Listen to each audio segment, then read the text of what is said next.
I recently came across a new concept that I think is really important to share, and it's completely reshaped my thinking around blind spots. And I think for a lot of us as leaders, we've often thought about blind spots in a completely negative light. It negatively impacts our awareness, our clarity. Blind spots are usually brought on by ego or limit to our perceptions or just confirmation or thought biases. And what this new concept that I've read about talks about is there a strategic use to intentionally use blind spots that can enhance our performance? What if we can create blind spots in the areas most responsible for causing distractions, for taking us away and limiting our focus on the most important initiatives or priorities that we have?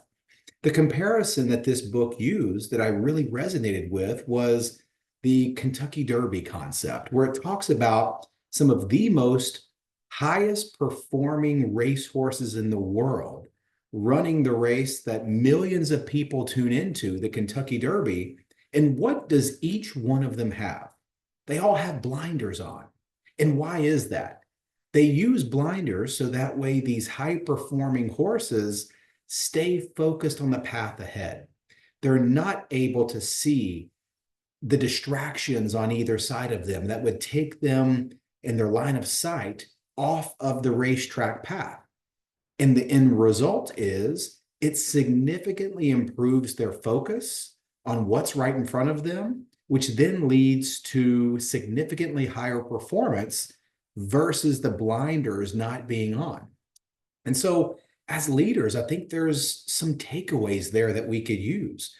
Where could we put the blinders on for our own lives to limit and minimize the distractions that always get in the way, or at least most frequently get in the way of those things that fracture our focus behind the most important priorities?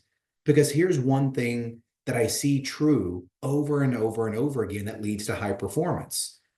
Effective prioritization allows you to put more focus on the few areas that generate the best, greatest impact, and then staying accountable to making progress there is always going to be a path that leads to high performance. So the question I want to leave you with is, in what areas, in what spaces, and around what things could you strategically use blind spots to make sure they're not distracting you or taking your focus away from the most important priorities that ultimately generate the best possible results for you?